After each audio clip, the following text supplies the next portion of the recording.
n'abakulembeze abalala ekiteegaanibwa owekitiibwa Nobert Mao takyegaana nti weekiri naye nti mu kuteeseganya okwo waliwo n'abaatunze ekibiina kya NUP mu kwe kubeera kati basirise teboogera bwe yalabise yagambye bw'ati kirungi bannaffe okuba mu kkomera baluddeyo nnyo kibi nnyo okusiba abantu ebbanga bwetyo nga tebeeyimiriddwa nga omusango bavunaanibwa gwa byabufuzi Kyagulanyi yagamba owekitiibwa bw'amala agamba nina byempulira abagamba nti twateesezza ne gavumenti ne mwami Museveni okuta abantu baffe okuteesa kitegeeza give and take kwayo na kufuna kyogenda kufunamu ffe aba NUP tetulina kyetuwa President Museveni kuwa abantu baffe ddembe lyabwe ery'okwetaaya bw'owulira kyogerako kyonna nti waliwo okuteesa ddala nkwabaddewo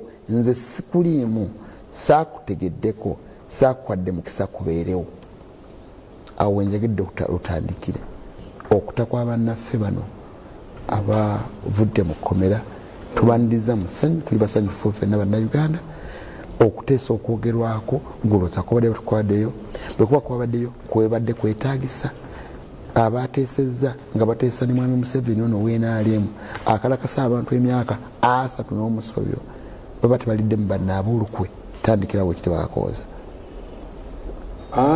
tuteekwa okumanya lwaki omuntu ateesa sokolindeko katono nsaba batereze kamera bulungi kubanga mwana muwala oba naye mumbejja simanyi mwana muwala labise bulungi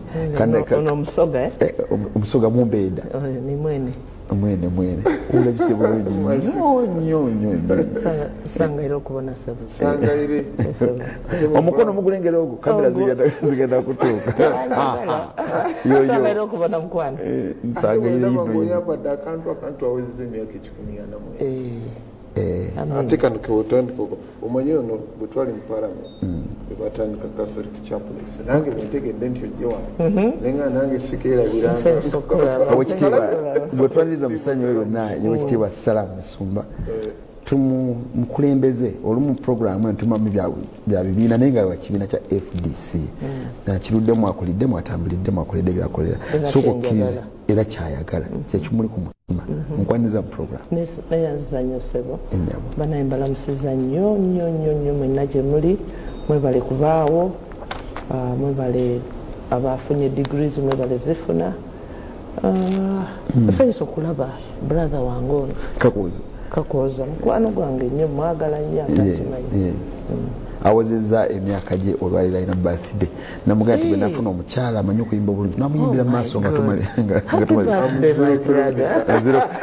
tofaayo age limit twagijjawo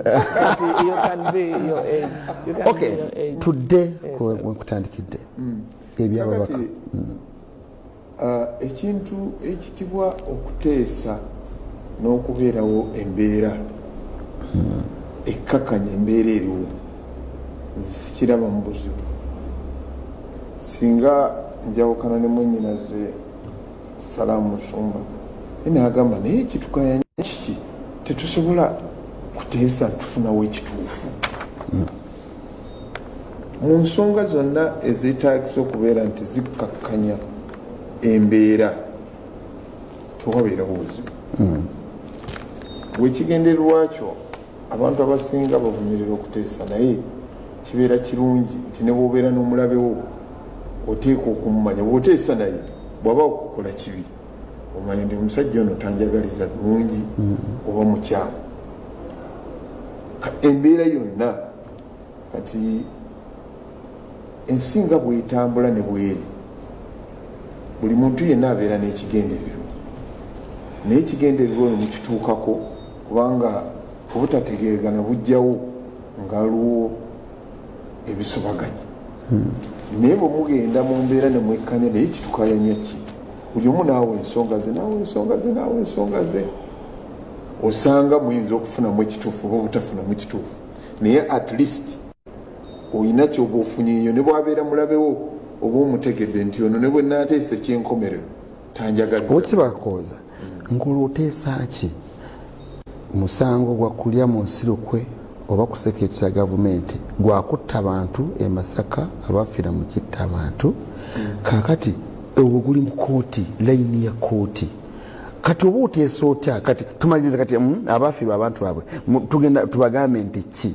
tetwateeseza ntugamba nti ki of course simanyi kubanga simanyi nti oba bateeseza kubanga ogambye nti mulimu abateeseza mulimu abatateeseza minisita bwagamba mulimu abagamba nti ambu mwagenza okuteesa mwatuliddemu olukwe so kiri general nze mbadde mpa opinion yange ekibeera mu kuteesa kyoteeka okujjamu kuba buli omu aba ayina ekiruubuliro mu kuteesa n'okwagala okugyawo embeera embi oba ennungi bwe kibeera mu layini y'ekkooti of course kooti lyessiga erimu ku masiga asatu agatwala gavumenti parliament executive naye gonna geetengenedde buli erimu limiddeo ku lwalyo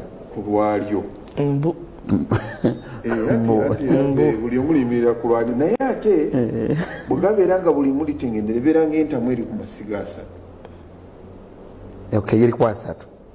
erikwasatu kati buli limu bwe lyemalirira entamu eyinza obutafumbirwa egwamu eyinza okugwamu omukyala akitegedde entamu eyinza okukola ki entamu eno gye bayita Uganda eyinza okugwamu kakati mu nsi endala nga Europe oba katugambe nga UK chief justice executive abamu babeera ku olukiiko olusalirawo eggwanga ebintu ebitambulira mu maaso abantu abo batera okusinkana chief justice prime minister nani ne bagamba naye kiki ekiyinza okutwala eggwanga mu maaso owaabo baba bakoze eki betengenedde in fact omugenzi professor Nsibambi yatugambanga ne mwenyina zanjirakumira nti this three arms of government they are independent but they must work interreliably nga buli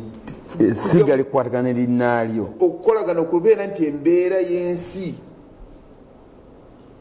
naye fe abawuliriza omukyalo otuwuliriza ne bagamba nsoma nnyo okuteeka mu specifics z'ensonga eyo bagamba nti ono alabika oba yateesezza n'oli twalyagali tubalabe mu lwatu nga basimbula okugenda okuteesa ng'enseera nti kati gavumenti eteesa n'opposition ogundi ateesa negundi ku nsonga eno naye okuyita emmanju y'amatumbi budde abala kibakanga kyebalowooza nti baba baliriddwamu olukwe obutabeerawo transparency obutabeerawo accountability omanye ebibiina manyina zayinza okuwulira nti buli kibiina kirina enkola yaakyo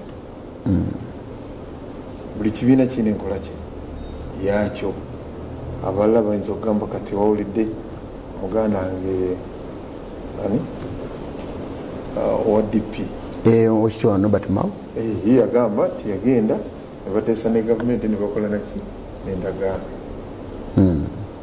banne ne bagimubuuza nagaba bagimanyi nti yeriwa nti bagiraba balimba twamaliriza twakkiriza nga agenze ng'ensujju bwe yagamba nga bwebeera nga yayero kakati ate FDC nega nti ffe byaffe tubiteeseza muki olwatu kakati ebiri mu bibiina ebirala kisobola kubyogerera oba ina enkola yaabwe buli kibiina naye ngaekirabika mu lwatu nga sinagenda wakitiibwa Musumba kirabika mu lwatu gurupu emu eri mu kibiina kya NUP egamba naddala y'abaana abangi abalwana entale nyingi abalaba nti ekibiina kimiridde kuba kwa kya mulembe guno balowooza nti bano abasayansi abapolitical science ne balowooza ba parliament abakulembera omukulu Mpuuga ati mu nsonga ezimu bakibataddeko naye Mpuuga yavudde n'agamba nti akakasa nti yandabako awo ntona nga nteesa ne President Museveni ku nsonga zino ajja ayogerebwa anaayogera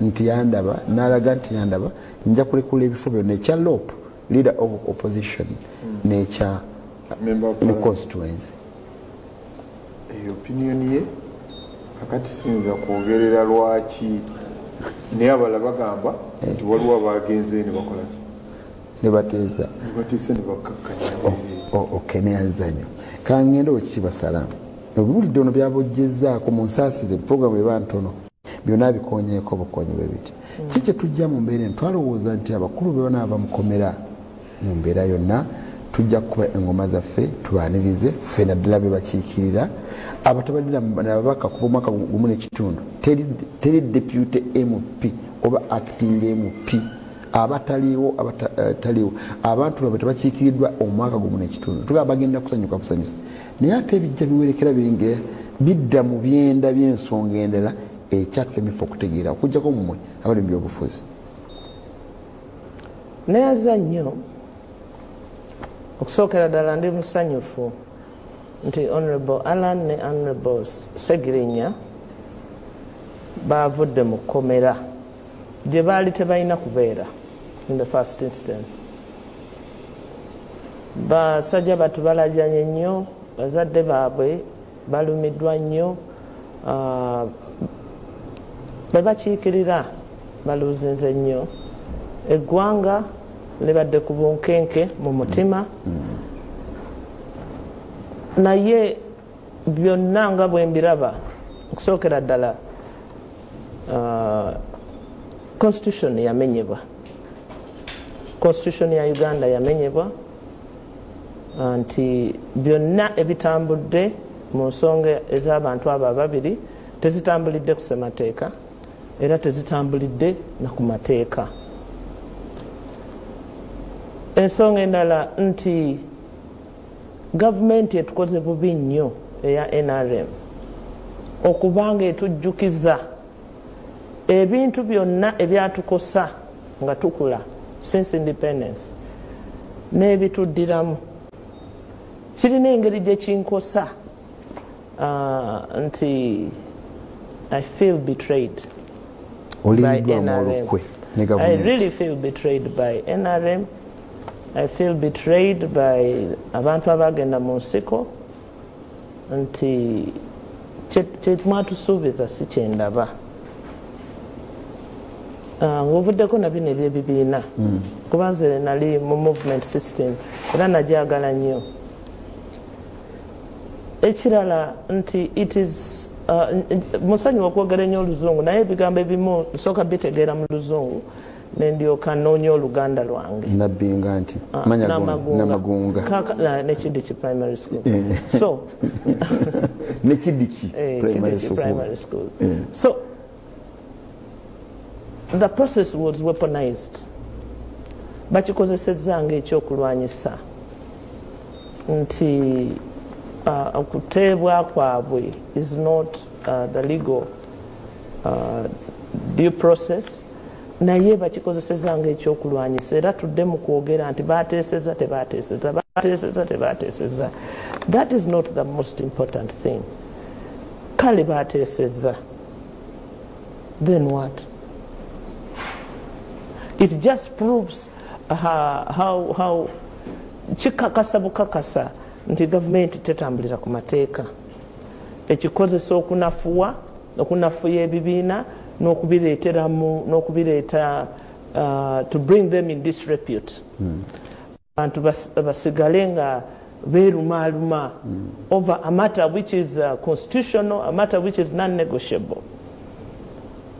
Oba baateeseza oba tebaateeseza, our brothers are out, and they are out illegally, using a wrong process, and we are still in jungle law where the end justifies the means. Kati mwe ababyogerako osangala mutwalirize nnyo baateeseza tebaateeseza baakoze batyo because we babaagala. That is the conversation they want you to be engaged in, not the constitutionality, not the due process, the failure of the judiciary, the failure of the Human Rights Commission. Ezo zensonga. Human Rights Commission in full. Nyo. Okay. Nyo. It is better not being there because it's an obstruction. Judiciary na yo full. Twaba wa safeguards, twaba wensako in the hope nti bagenda bajja kutuula ntende balamule. The constitutional safeguards, legal safeguards, administration of justice. Nabo twabateekeramu ensako ne beeyongera namu nti bw'olekera okubeera judge ogenda n'ensako. ne babeera nga nabo babbi robbers, you know, robbers with wigs. Actually, I want to go to court. I want to go to court to contest that. Okay. Kubanga buno obubbi obw'omu luzungu must be explained mu lusoga nti bano bakondo. When you retire, you retire. You take your package, you take your bribes with you, which we give you, and you take yourself. Kaka tulina ba chief justice abalamuzi abasasulwanga ba chief justice basatu. Bana Odoki,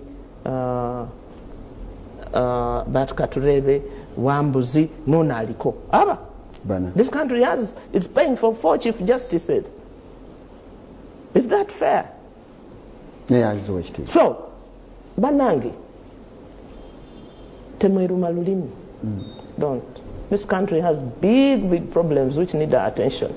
Okusinga, Bamutade, Bayogede, Tebayogede, Bayogede, Tebayogede. Eyo Temulaga, yo. Amuveyo, that is Bukunkumuka, Bukunkumuso Lazalo, Muveku Lazalo, Mudeku Meza. Batulidemo Lukwe. Then what? You know, we are dealing with a worst case scenario. Twandi agade mirambo. Nga ala ne gundi bakomyewo mirambo. Kati laba the death of prison services.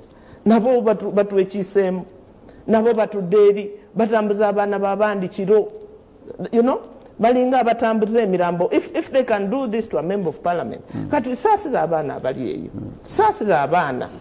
Awakitibanja agenda mubaka neyaza endowooza yo naye nganda ayinza ate okuba aga nti oyo si ye salaamu nganda semujjo anti ye brand manager kati yebuuza salaamu nga amyuse nnyo njagala bategeeza nti nja kwewozaako naye nkyali wa blue forum for democratic change naye enjawulo ekirimu kiri kimu nti akabonero k'eggwanga kalimu kala ezo 3 eya blaaka emyufu n'eya kyenvu mu kabonero kamu ate ne fact ekasooka ebirala byajja buziru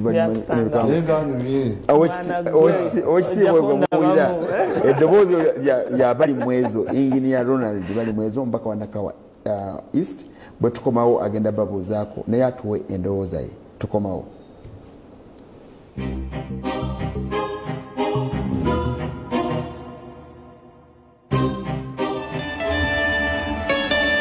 Leero nga luwagiddwa omukyala yenna bw'akozesa Honey Pot Gentle Wash okunaaba ebitundu bye atebenkera asangibwa mu pharmacies zonna okwetooloola eggwanga. Petal Care has a floating design that perfectly fits. It reduces 70% friction on skin, absorbs fully and blocks leakages from both sides. Soft care, yeah. Aquafina enriched drinking water.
extra ka Saturday nga mutudde bulungi awaka muteeka kugenda mu graduation parties nange mwampise zaweze nyingi kati ayagala okuba mu programu eno gyetabamu ompereza message ku mikutu gyonna gye tulina gitiko Bukedde TV ogwakabinkano kweguli ku Bukedde TV yakabinkano osobola ogenda ku simu zange ez'omu ngalo nowerezaako message ziri 077 2 15 ne 0702 15 owerezaako message ne bwezinoonya ku WhatsApp nosanga ngowereza message nga tuba kyolowooza kikyoyiga mukuta kw'abaka baffe ababiri ne bwesogera mannya tubamanyi maago mu kitundu kinene wekira bali mwezi webali nzenzo okulaba taata nze nsinze era nkwebaza ne sekwebaza yenna okundeeta n'abakugu bendowooza nti sirowooza bulowooza wabula nkakasa batusinga bangi experience baludde mu system emyaka giwera era mukadde wange namusaba akkirize ajje kubanga oluweeri byayinza okutusomesa biyinza okuba byanjawulo naye ono nemusaba ajje otegera no weno oliweeyo mbamagundi asobola okugamba nti emmeeza eri ya black ate nga ya white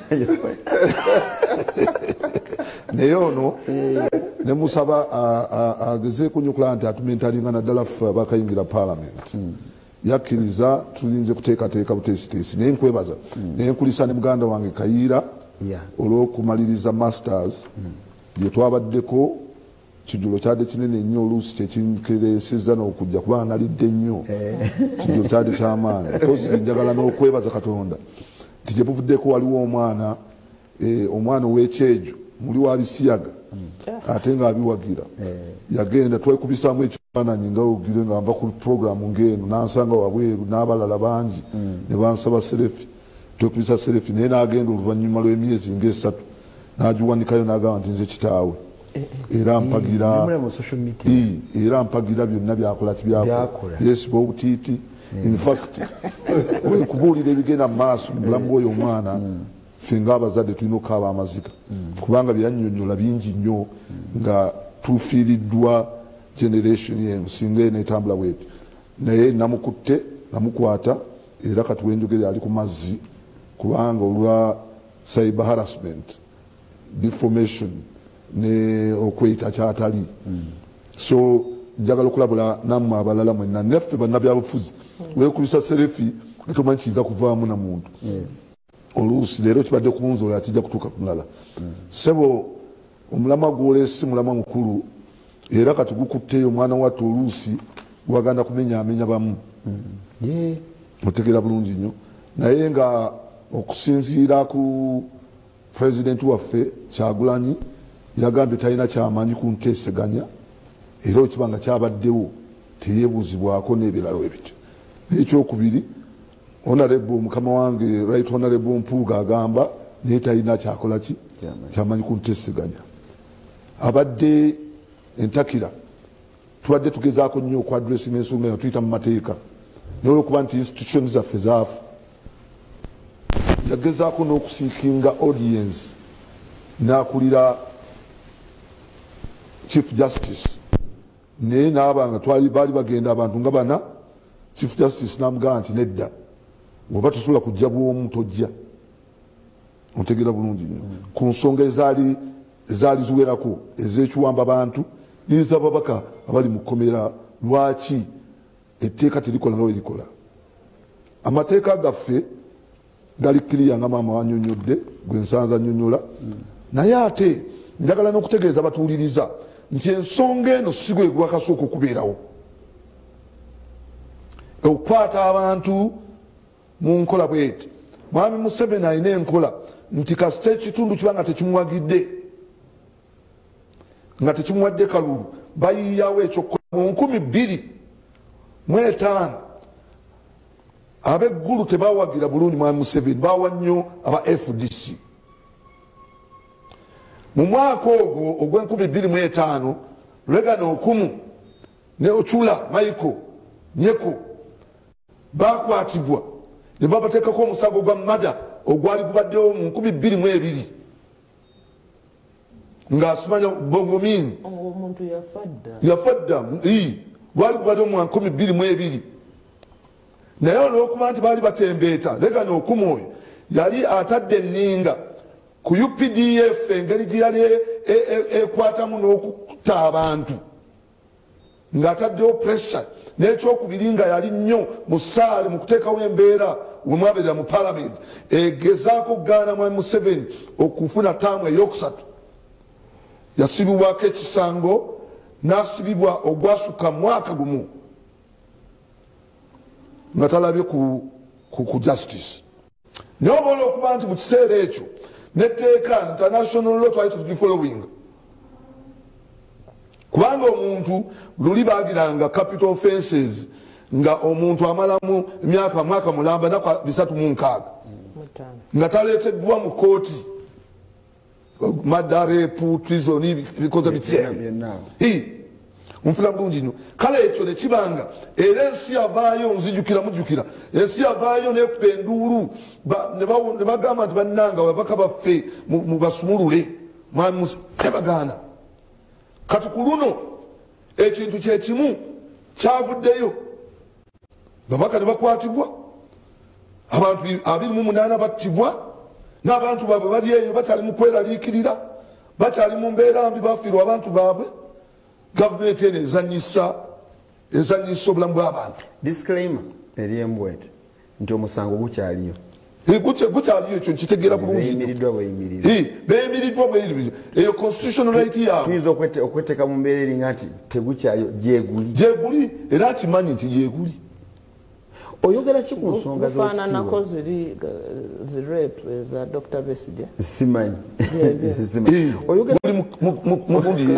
oyogera ki ku owekitiibwa wali taliiwo naye mukulembeze owekitiibwa Bwanika Abed yagamba ddala myezi mingi emabega n'agamba tubeeko kyetukola abantu bano bateebwe kikoleddwa kati lukaduma kakati bwe kiba kyakoleddwa mu buntu mukoobuntu kyayogera oba oluusi kirungi naye ogenda niweebuuza ababaka bano bakola ki kye bakola bebamanyi ekyokubiri tuteesa naani buvunanyizibwa bwaffe okuteesa n'oyo omuntu we tuteesa nabo omusango ne gugwawo oba otegera bulungi tuteesa ku ki institutions kyakola tulina arms of government ziri 3 zimanyikiddwa ffena tuzimanyi sijja kizitottola naye eryeko eri independent ekola ogwayo gwogenda okuteesa naye yavunanyizibwa ku ttabi eryo wekitiibwa Salaamu agamba oba oteesa oba toteesa omuntu ateebwe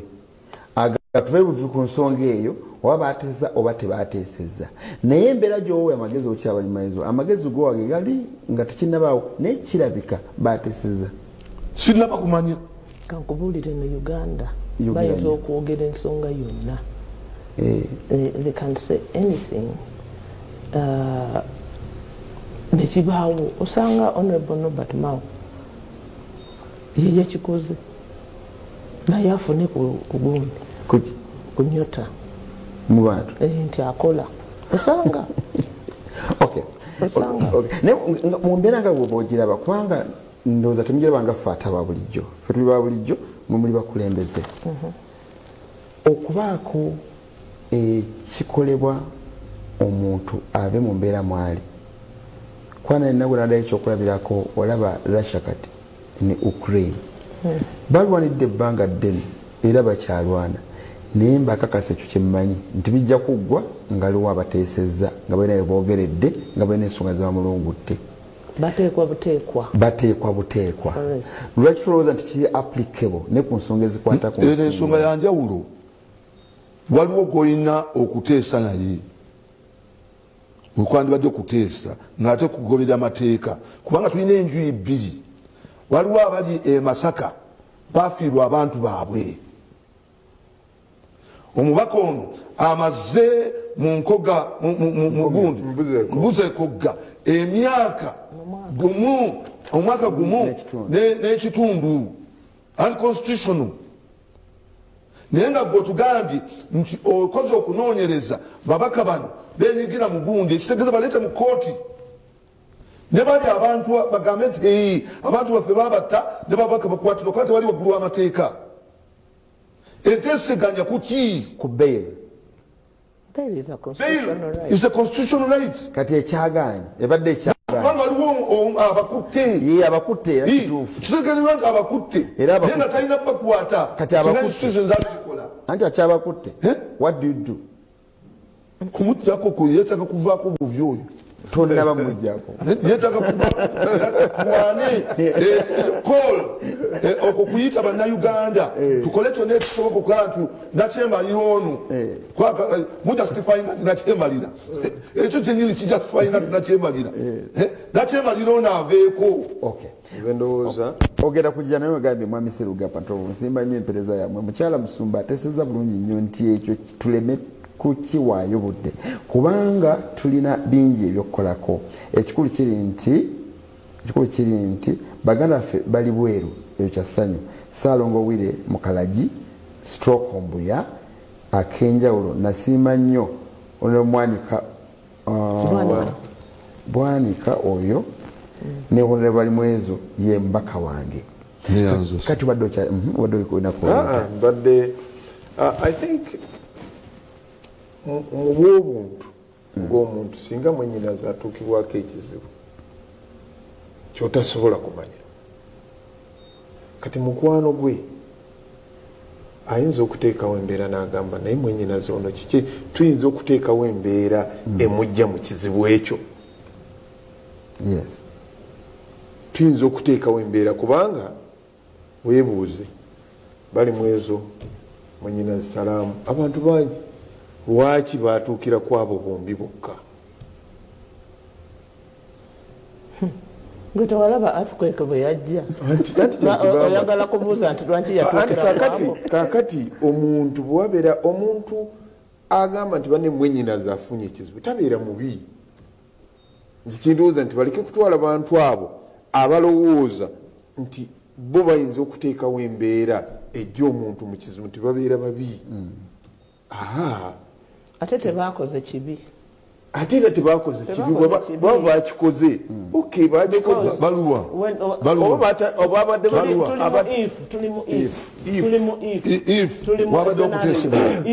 wabadde okuteesebwa bwekuba kwabaddewo ne if two okuba kwataddewo nani okuteeseganya nani ligawo omuntu awo tewali kijja okuteeseganya nani gavumenti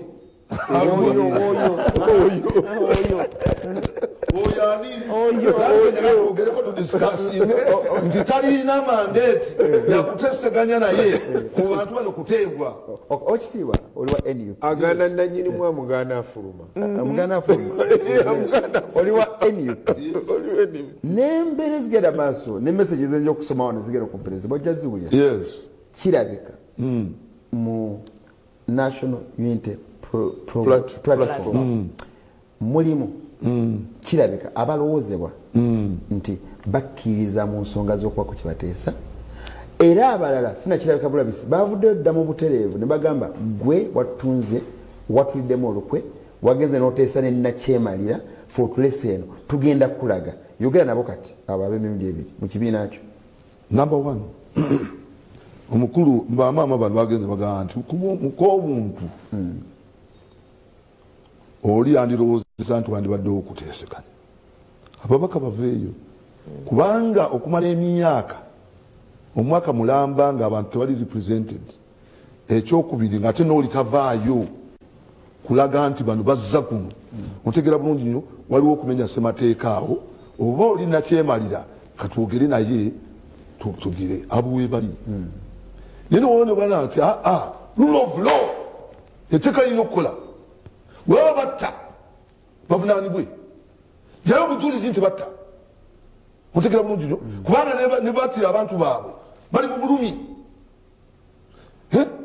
abakwatibwa abamu abakwatibwa ete nga kyali kitegekeddwa stage managed n'abakwatibwa abalala bakyaliyo onvula bulungi kwega nabugire bali era waliwo n'abakunya amasimu naga nti kakati tugambe nti gavumenti yali mu kagundi kano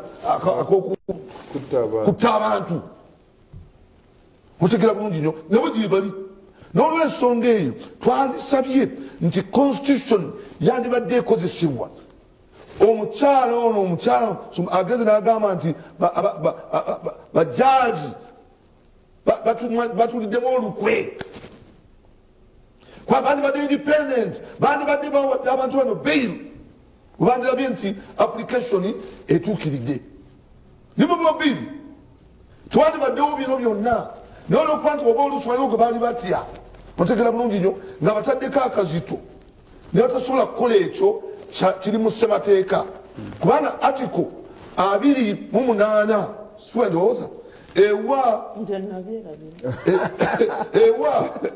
egamba nti omuntu yenna anabeera talina musango nga tegunamusalibwa awo nno article 23 katundu ak'omukaaga ne kajjayo nti omuntu anaavunanga bail right ye. In fact, bail is a fundamental human right. Kakati woteeka ebyo wali constitution abalamuzi bagibuddeko naye kandowooze nti oba oluusi kibakozesezza.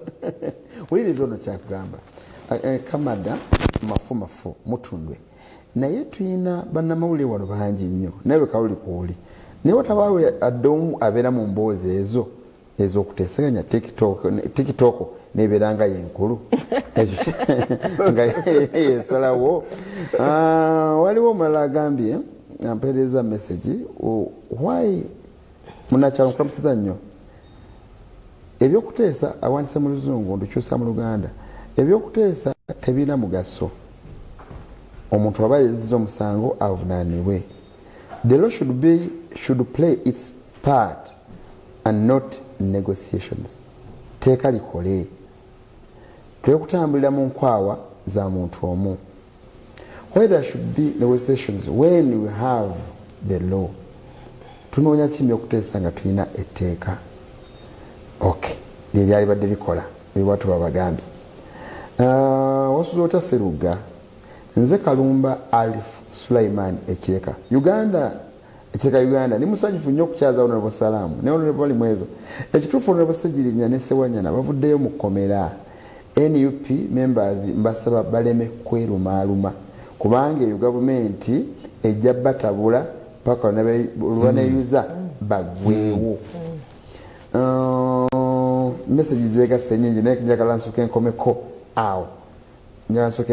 awo tudde owekitiibwa nga byonna bimaze okubeera bwe bityo nga bwebiwuliriza kuba kibuuze Salaamu tugenda kuyimbiramu badde ekiteeso tegenda omubuuza bw'alaba ebifaanana bwe biti kubanga bagamba ono yamuguze n'oli yamuguze ono yagenze eno oli yagenze eno naye tulina ne bafaaza ne babishopu mu byobufuzi abatasoma katikisimu mu nsonga ezimu naye nga batuse tulowooza nti mujja kuggwawo ntaleganizibiza nentunula mukyala nga owekitiibwa anywa nentunula owekitiibwa nga minisita wa genda nentunula owekitiibwa nga sipiika owekitiibwa nga deputy sigamba nti babagula naye embeera pulezidenti Museveni gyakolako tebamaleeka abantu awo tugenda okutandikira nga tukomyewo mu kitundu ekya programu eno ekiddako.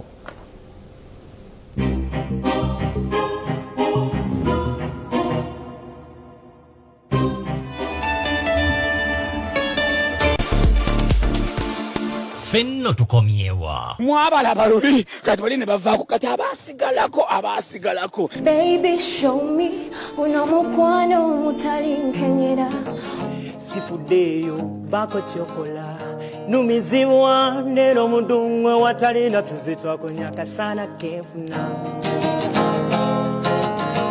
okusalawo ngaze bwe nasalawo olinga medicine olinga magician yenkwe bulamu bwange rolling chawa siriwona talabira okukontena lwa mulundi guno tagenda kuwona kiwubaalo maama ye Miss ne Mr. Bukedde season 2 wano ku Bukedde TV1 TV y'omuntu wa bulijjo ebyo ku Bukedde TV nga biwagiddwa. Excel Vocational Training Center Kalule Bombo yessomero eryewaayo okutendeka omwana wo ebyemikono. Tutwala abaana abamaze S4, P7 ne Senior 6 ng'ate koosi zaffe ziri ku ddaala lya diploma ne certificate. New Omo with naturally derived stain removers, it penetrates deep to reach the toughest stains for powerful stain removal that still soft on hands. Kozesezza ekiro kiramba tompadde yadde bibiri njagala sente ekiri njagala tobibanyi kwefuluma mu motoka nga lwaki nfuluma tukuŋŋaanya ensi kati tukulunga ngiti busanze wali kuyambe buyambe olunaku lumu njagala nkome wano sente zange zisange oba teziriwo munviire nkwoye gye wazimba osobola otya okulimirako envendiirwa bwe twogera ku compound ze mukola nti ebisenge birabike bulungi obadde okimanyi nti oba okwataganye n'abakugu osobola okukolaawo nti olundirawo byennyanja oba bumyu ate woba ng'olina emikolo byonna osobola okugaziira mu kifo ekyo n'omukolo ne gutambula nga bulijjo tukomyewo ne program pakasa buli lw'oteeka kasitoma ku mwanjo bizinesi lijja kutambula omuli ebinnonogono okutendekebwa ekintu ky'owa bakasitoma kibe nga kya mugaso kiri ku mutindo gw'ensi yonna ng'ate nawe okifunamu bulungi ssente tuli ku Malayika Vocational and Business Institute ofuluma ng'omulimu ogulina mmeka ebyokikubukedde TV nga biwagiddwa. Excel Vocational Training Center Kalule Bombo yessomero eryewaayo okutendeka omwana wo ebyemikono. Tutwala abaana abamaze S4, P7 ne Senior 6 ng'ate koosi zaffe ziri ku ddaala lya diploma ne certificate. New Omo with naturally derived stain removers, it penetrates deep to reach the toughest stains for powerful stain removal that still soft on hands. Enkyekubukedde TV. DX4 yeddagala erinunula kazambi mu kabuyonjo kebe ensime oba zino enzungu weekwate DX4 akumaleko ekizibu kya kabuyonjo okujjula n'okuwunya. DX4 tetumutembeeya aliwandegera ku kizimba okulijja kota kalanjonjo gwe maama Maria omuzadde tusalire. Ekiddako ku Bukedde TV.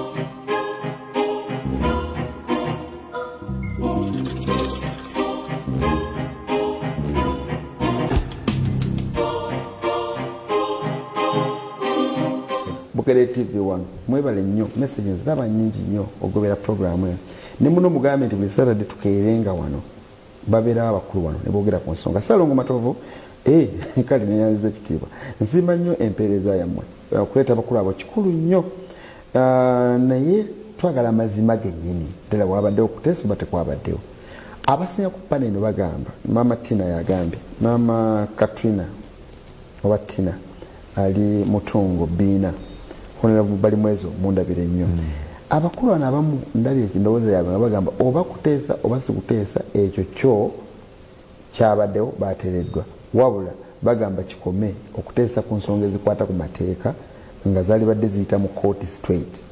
Mamuseruga abo aba opposition tebamanyi politics. Museveni kyava abafuga olowooza lwaki Sale asobola okugenda mu bayeekera n'ateesa nga talina gwe yeebuuzizaako nekiggwa nekimugasa n'akijjayo. Mbasekera busekerezi Mugisha Kenny ali Kawenga Mukose Charles okuva ekigando kya Nkwanzi abo abagamba nti bagenze ne bateesa ne gavumenti nanyini bantu bebatta oba baliko abantu baabwe. Christopher Nakiruki Kisaasi, you can't agree with someone who hates evil. Nguluzungu lungi tuli muno obunabbi munakyalo bali kuteesa abakulu abo abeegaana tewabadde kuteesa nga bazze bategese ne ssente za bbeiro amadizaya tubeera nazo buli lwe tugenda by the way twabasiba mu kooti we are ready omuntu aba ayimiridde ku banka oli amulala alinze sleep it is a choreographed thing kuba tumanyi teeka kyerigamba so omuntu aba staged ali mu banka alina sente azikute mu kikapu alina land title aziterese kuba oluusi basaba land title oba nayo baku standby passport nga weeri njakubuuza ekirala nakubuuza ekibuuzo kyange wekitiibwa kyasigadde awo tunakiddamu ekya enteesa ezibeera mu Uganda muno tezimbalenga ogamba n'ekirala zeetawo abantu okujja obwesige mu bakulembeze abo nzijukira mu kibiina kyo kyennyini nga kigenda okuzaala ekibiina ekirala ebyayogerwa kyali kigambo moolo kyeki moolo kigambo kya political weapon. Yes. Omuntu nga yagala abantu bakujjemu obwesige nga tandika okuyitaayitaawo ebintu nga nawe weeyita nga nabo bakuyita ababumanya bakuyita naye it depends on the political season. It's like a mating season of dogs. Egobe. So waliwo oluusi the more you talk the more you look guilty. Bw'obiddamu ennyo ng'otandika okulabika nga kyekyo. So naye ebyo bibeere byakuyiga. You see, we have been so angry and we are still so angry. We are so frustrated politically. And abantu banyiivu nnyo nti tebakyawulira. Bawulira bye baagala, tebakyateesa. The damage has been done. At my age, I can tell you that politics has damaged me so badly. I can't be any other thing. So, botandika okuwa amagezi and you know, I've been there, I've seen that. Let's do it this way. Pate eyanup erimu abakulembeze bapya into organizational politics. Omanyi oyinza okuba oba obadde mu parliament naye obaddeyo nga muntu. You have not had the responsibility okutegeka ekibiina. Okutegeka ekibiina is ye test ey'okutegeka eggwanga. Kuba eggwanga muli abantu abalalu abalamu abafu abaki, everything is there. Abatemu abayeki. So you manage them. You manage them. Kati bino byebagamba nti abantu bagenze bagenda, yes, naye twali tumanyi nti bali ku mulyango. We knew. Twali tumanyi abali ku mulyango, abali mu ntebe abaleeta obutabanguko mu kibiina, era nakati mwebali nabo era tubatunuulidde. We watch. Don't take what they say, take what they do. What they do. Tubalabira ku bikolwa byabwe ne bye bakola ne bye boogera contradictions. N'omuntu ayogera n'olaba nti oyo ali conflicted oyo si ye wa bulijjo. Ennimi kati ziri ssatu nnya. Half those. So politics is a psychological game. You know when to fight and when to watch and when to keep it in the bank for another day. So banaatumalayo tebasobola ng'ebyetaago by'eggwanga tebinnagwayo nga tetunna implementing ssemateeka wa Uganda ever in its full force. There will be a section of Ugandans abatali satisfied with the way things are. Bana abatumalako batumalako batya. Tubatumalako batya. Anywa yagenda okyamuwulira mukazi wattu mufu wagyo. Nze bwe njagala kubeera minisita, anti minisita kitiibwa, ngula emmotoka yange V8 nenfuna nanzigulira nankubira salute nga simaze nga nfuuse kiki kibalwanyi nnyo red passport oba yebalwanyisa because nze Beatrice Anywa honorable nandibadde musuubira nti kakati policies eza environmental protection ng'akwatagana ne musajja wange wa CP owamayuni Kenny Chamsi. They will have gotten kubanga ekikutwala mu government is to impact your society. Ekikutwala improving oyongeremu amagezi bwe kubanga kufuna sente naye ku lukalu gye ziri abazifuna gye bali bw'omanya bwe bazifuna weeziri. But if you are in a privileged position ey'okubeera mu cabinet eyo gy'olagira amagezi ffe tukyanyumya kuba bikangaga about presidents, about ministers, abali abakabi, they changed livelihoods. So, kati, bitusanya. Mama ange Ssebugwawo. Mama simwogerako. Omutya. Asimutya. Mwekitiibwa. Mwekitiibwa kyamaanyi nnyo and sisobola in my upbringing. I can't. Kakati nentunuulira IGG. Owekitiibwa Betty Kamya. Betty Kamya omukazi wattu yayagala nnyo obukulu abufunye naye abukozesezza ki? I mean, what? At the end of the day webuuza then what? Equals what? Equals what? Aka? Ngujuzaawo. You mean it's aka? Mukulu muto mu parliament.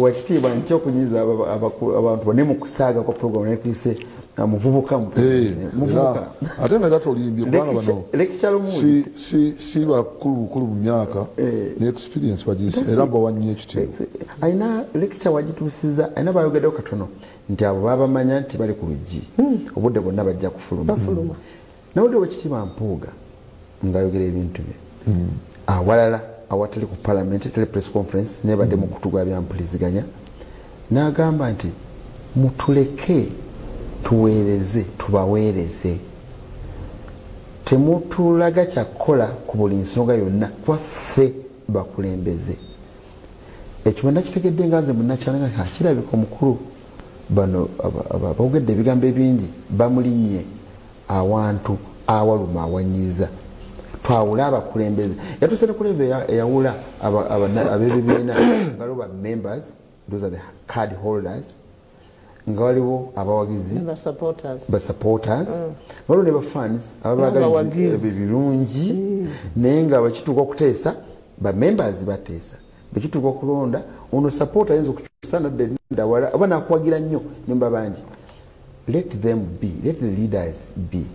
Tulaba nti bino biggwera byonna ebyogerwa bava ku bya President Museveni abala mwe internally ng'abekibiina kyammwe wadde si gwe mwogezi nyoli senior person tula ku NEC ku lukiiko olukulu olufuga ekibiina tulowooza nti bijja baleka nga muyulise agamba kooti amanyi Museveni yamastaringa divide and rule yawula olufuge eyo master yasibuka sambako one day he told us he was so angry he said you guys forget that I was tutored by the best ngategeezani obote he was tutored by the best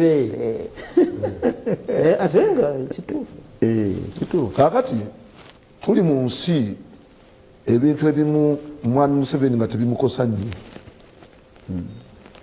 naye nga abimiriddeko ne balowooza nti emulungi nnyo nga to a certain extent freedom of speech yali tekimukosa nnyo noogera n'omuvuma mutegera bulungi nnyo n'omwogerako n'asirika mutegera bulungi nnyo kagamba nga tekimukosa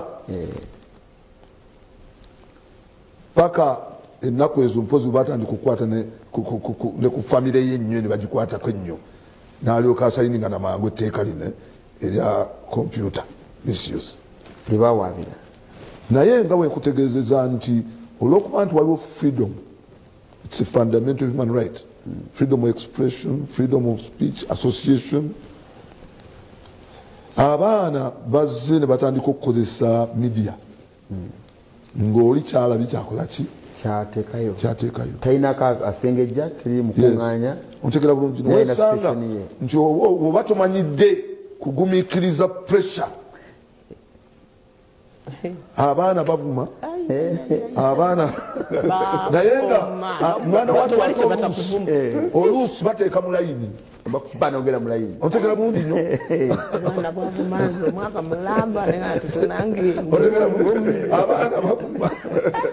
abaana balumba naye oluusi tubala nti nagamba nti freedom eno yandibadde esigalawo naye nga tulina okugikozesa mu ngeri etatwewola nnyo oluusi waliwo propaganda jja ddala nga si mutuufu nga ddala nawe akujja mu mbeera n'otuuka n'okola statements zigaa nti nedda mutuleke tukole ki tukole mwatulonda omukulembeze omulungi abeera ne focus abeera ne direction gyagala okutwala bakulembera.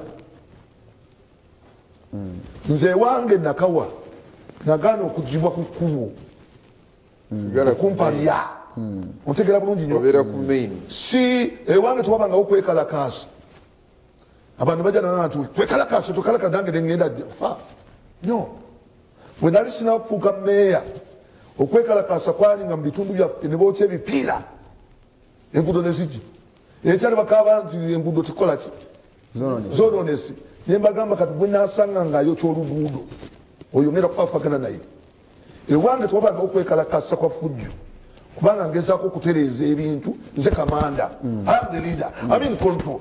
You in charge? Yeah, I'm in charge. Namulaba ne mu grade wali. Namulaba ku grade. Waliogoba grade. Basindise grade menyama yibagaba. Nebagamba can you please first hold on? Era nebazanyo bukedde. Can you hold on? Nibampisamu amaaso nenga now. You either kill me or you stop. Kambalage. Jennifer Musiti ali mukyalamu wangu. Era grade nenjizaayo. Era nze nayimiriza okumenya kw'amayumba mu Kampala bali bagenda kumenya amayumba 15 because I am in charge. Bakansalazi bali bagala okwefuula okwekyangachanga mu kanso yange.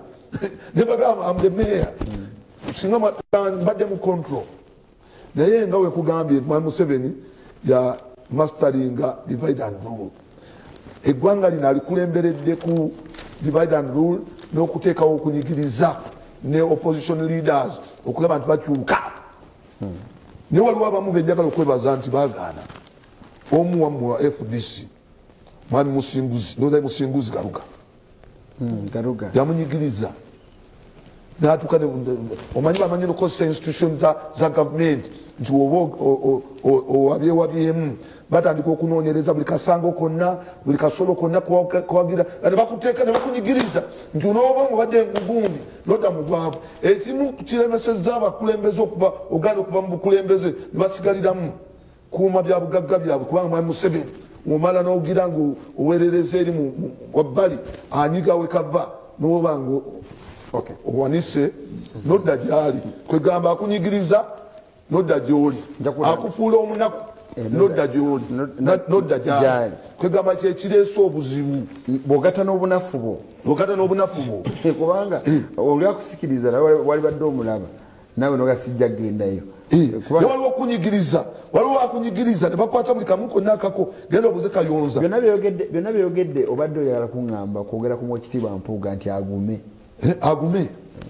kubanga ye kasitaba nga conscious omwana yavuddeyo n'agamba abantu public yabadde y'amaanyi nerowooza nti mwana wange ate mwana tebatanga nogamba wala kamufaanana kamufaanana nenga sira nekyenkamanyiiko naye olwokuba nti omutima gwange gwadde gumanyi si wange namba 2 siwagira era nze omu kubajja mu palamenti waliwo kyaliyo netuleeta petition erwanyisa ebisyaga naye kabuze katakubira essimu mubuuze naye nga nyoba kati alyati oba kimukubye nze sitawaana ombeera ne filpe egamba mukulembeze point abantu gye bateeka okuyiga nti buli challenge lwejja mu bulamu obwo ebyokutestinga capacity to hold obukulembeze ekyokubiri banti Katonda oba challenge abagireese oba omuntu yenna abagireese abatagireese kwegamba abakumanyisa nti really can you be a leader because bw'obeera nga kati njaga okweky'okulabirako muganda muzireyi mukulu Bidandisali isi obukulembeze oteeka okustandinga ku principles zosuubira nti zino the leader okulembera abantu which drive you the inner will that drives you kati nga parties yes parties of course abantu zirimu ne ideologically kyo believing anti ndi mu FDC n'ebigendera byayo byebino mbikiriza kubanga okola party kitegeeza fe abalina endowooza abalina ekigendererwa ate n'enkola gye tuteeka okuluubirira okitegeera kakati gwe bw'ova ku those principles and cores n'ofuuka anything goes. Anything goes. Then you are not going to be a leader. Njagala nze for me to put it on record. Even naffe abenare ne wewunya how ideologically the president to be very accommodative. Okubeera nti eyamuvumye enkya, eyamuvumye eggulo, eyamuvumye eddi, amugenda muga nti akatumungere ku namba gye tukola kikuba fe abeena ali muntu andibadde tukaya n'otuleetera gundi kankikunyumizeeko n'otuleetera gundi ndokwasomezimezo nabo bagamba nti mukama waabwe abayikirirako n'awanya abantu abazze buzzi oli akiwandiise wanakiise bakigenge ekinnumye bukulu ne batwala ebifo byonna bo ne basigala kati erida ye ali focused nti buli lwobeera n'abantu abangi abo bennyini booleese okugattako enamba yo oba otwala majority.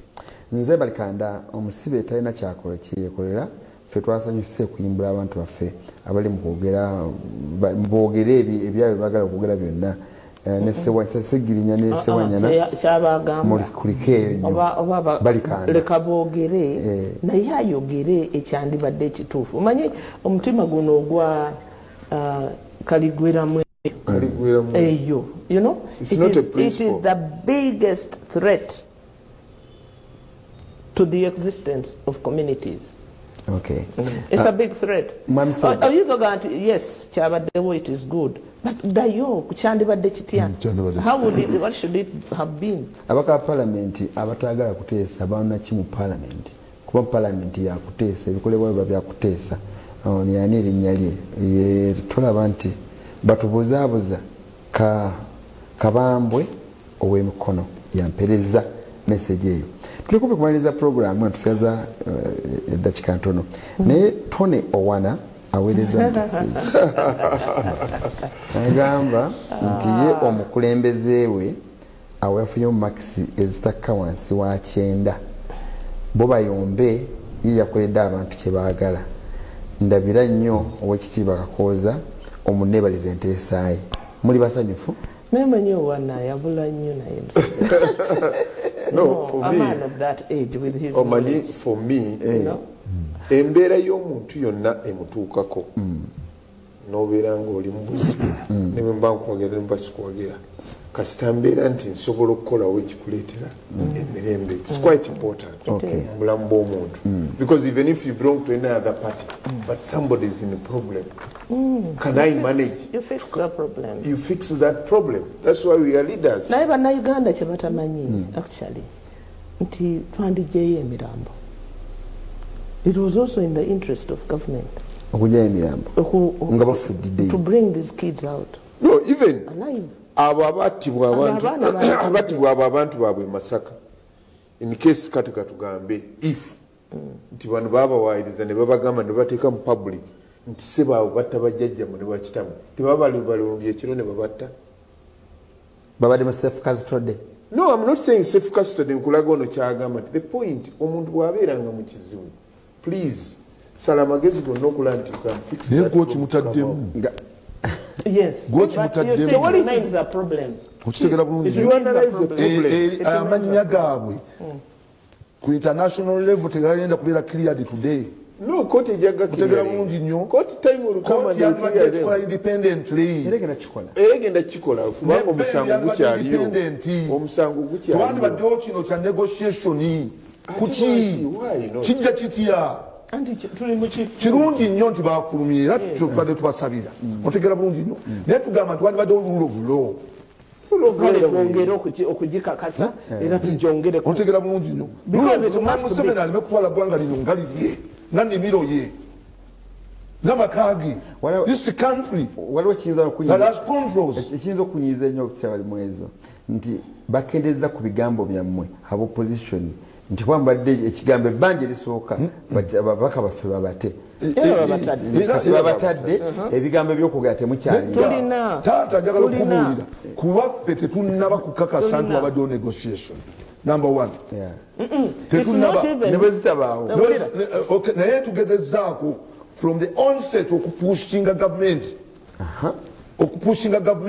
okulaba nti abantu bano babaleta mu kooti soka mwetu mwejebaza otega bulungi babaleta mu ki babaleta mu kooti babate according to the law era bebabatadde according to the law era bebakikola dati kakati watuulira yateekamu negotiation anti kati yijeemu nange munsiza saidi yammwe tukkirize babatedde mu mateeka kati baliwa bayuda wajjajja waabwe wajjajjawe babataddemu babeera kafiya bakyalina nayeera bandi badde bawummula kafiya basoose ne babajjako pasipoti zaabwe ne babajjako nesente ezo empitirivu ebisaanyizo ebiri mu mateeka babagamba nti balina balina okuripootinga bakyali basibe they are not supposed to be basibe bali kuki bali ku bail when you are on bail bagamba zina terms omusango gukyaliyo nange nembera nga yange muntu wa bulijjo bagamba ojja kujja ku poliisi anti kakati you have accepted the wrong thing nti batwale passport yo they should leave you your liberty there are enough legally there are enough bino bya kisoga bya wano basajja abali mu kooti tumaliza program kakati laba abantu badde bakugamba omusango gukyaliyo subsists era there is enough mechanism internationally through Interpol if you escape to be found you can never run anymore anywhere in the world so you cannot hold my passport balina abo bajulidde ne babasaba miliyoni 5 buli omu ontegera bulungi ebisaanizo bya security enough okubawa eddembe lyabwe era bayinza okwetaaga to go for treatment elsewhere kyemugamba ekyo nti babaako ensonga zaabwe kati ddala ogera okujjanjabibwa mu amagezi genda okukolebwa amakooti balawyers bammwe basabe nga batuuse okugenda you see you have accepted the wrong things as right kati kiriwa nandi wagambira nti etteeka limenyeddwa mwami Museveni era gwolina okugenda namala okukkiriza bali nti babawe neyanza naye nga kyendowooza ensi zonna nga zisaza omusango nga zitadde omusango ngaoli weyimiriddwa wabeerawo fundamentals ezigoberera okweyimirirwako naye baa tojja kukola kino tojja kukola kino olaripootinga nga bwoti obeere emikono gyabwe ne swete ekimuteekesaawo asobole okukunoonya gy'oli okuzza era mbagibu babuuka ne bagenda n'okugenda naye ngaekikulu era bwe bwabuuka you can arrest them internationally or even locally era oseekola ki anti ekibateekesaawo katumaliza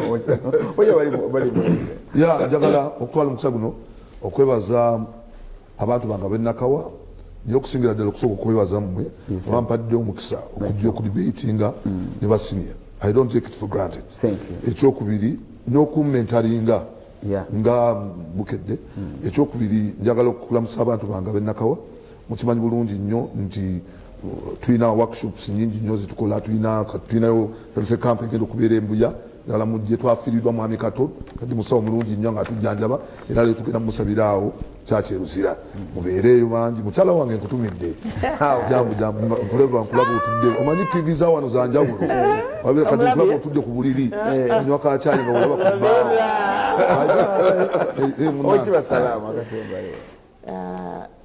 nesinye obutakooya bandaba ndi mu lugendo ngenda naziri tomanyi na bifo byammwe anti tugenda mulumbeerwa mukyala zemamugwanya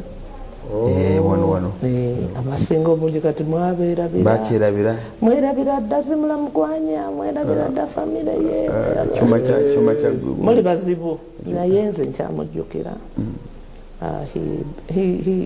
he gave me a building block in politics so I'm ever grateful nereka mwebaze naye omwambalidde bulungi nakino ekyambalo kya Ssegirinya oyambalidde Ssegirinya ne Alan just in solidarity with you and mbagaliza weekend ennungi tulina ordination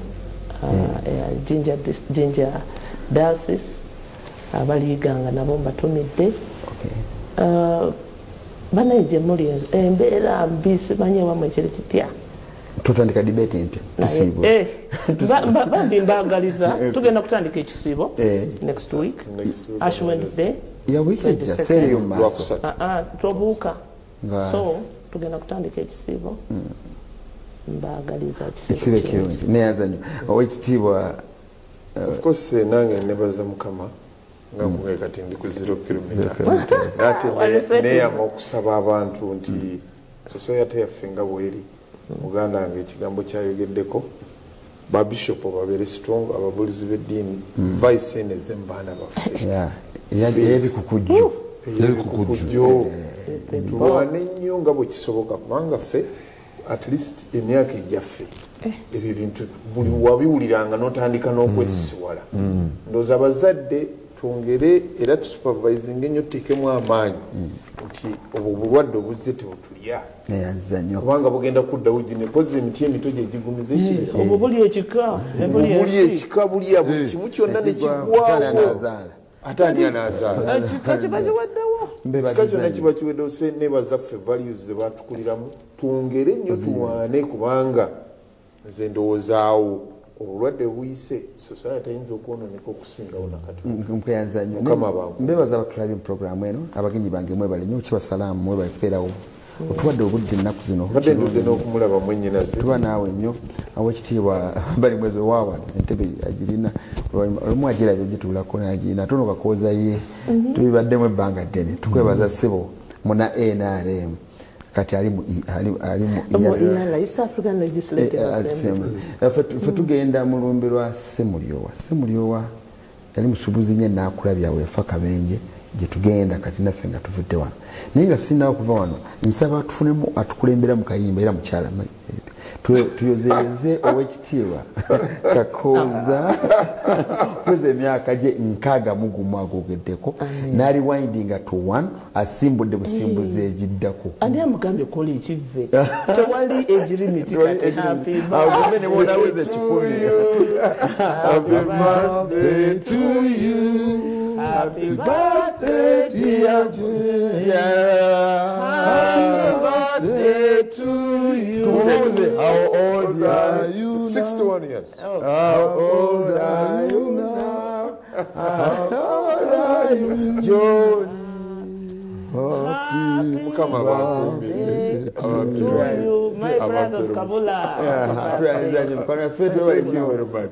producer wange mchala Kigongo nkwebaza nebaza nakimuli Christine mwana mutakwata cameras kirungi nti abakyalo basembeza okumpyawo nesikireme wange engineer omanyenga akubye ekifaananyi ekisingayo kikya kijye bulungi mwagaza isale kirungi nice weekend mukaba bakumira mweraba owefumbo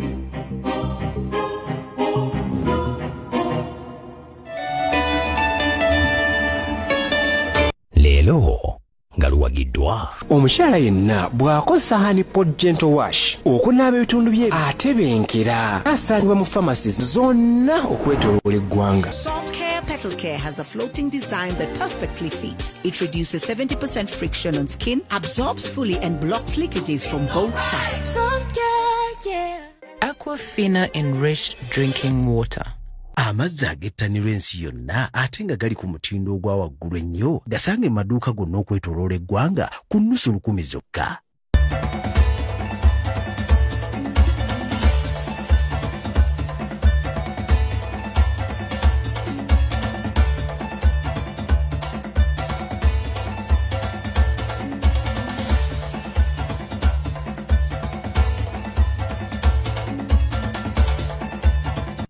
Leero nga luwagiddwa omukyala yenna bw'akozesa hani pod gentle wash okunaaba ebitundu bye atebenkera asangibwa mu pharmacies zonna okwetooloola eggwanga.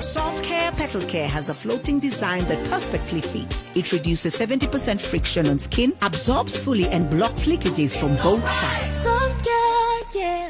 Aquafina enriched drinking water. Amazzi agettanirwa ensi yonna ate nga gali ku mutindo ogwa waggulu ennyo gasanga emaduuka gonna okwetooloola eggwanga ku nnusu 10 zokka.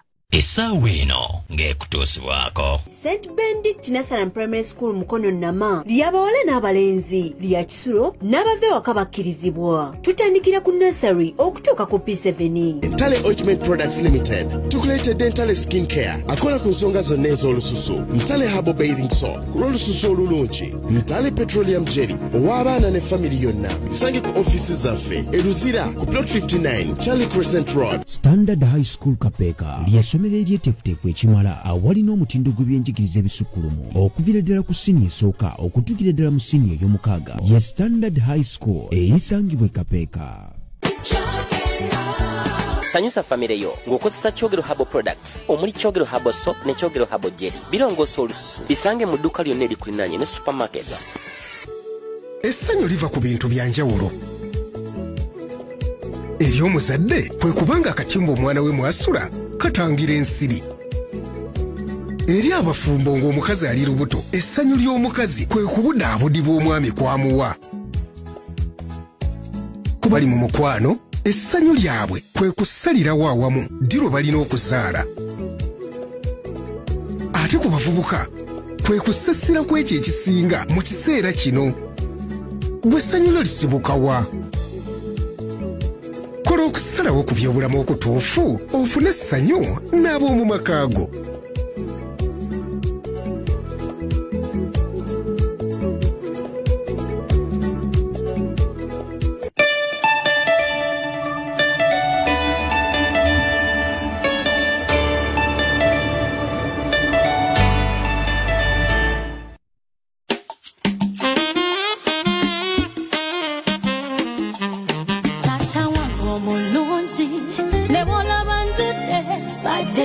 Chirunji, sosibinji, nedasi sirinji, wabulo muntu, anapesa chitiwa mu bantu, zutto muntu, ulichimuku yeshi ndabikira bulungi, sigamba, choli perfecti, naye, ali decenti, wana recently, yangambye mulete immediately,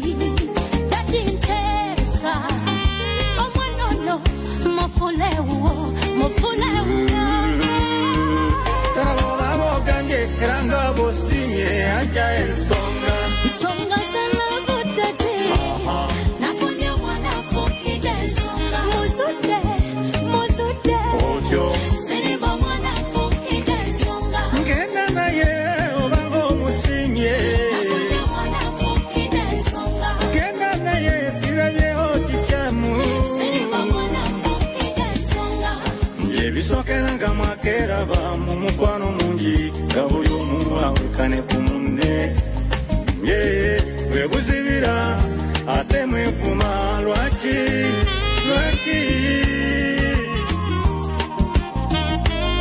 ebyo byonna mubirinde mwekwase mukama nge wali kirema terimoka kuwalampa lusozi nayo mwana oyo zekola bantambuliza kontoli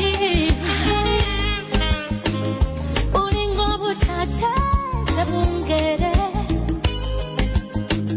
zebyonna sisigaza mbimukwasiza nsonga zalabudede nafunya mwana fukide muzudde siniba mwana fukide nsonga ngenda naye obanga omusinye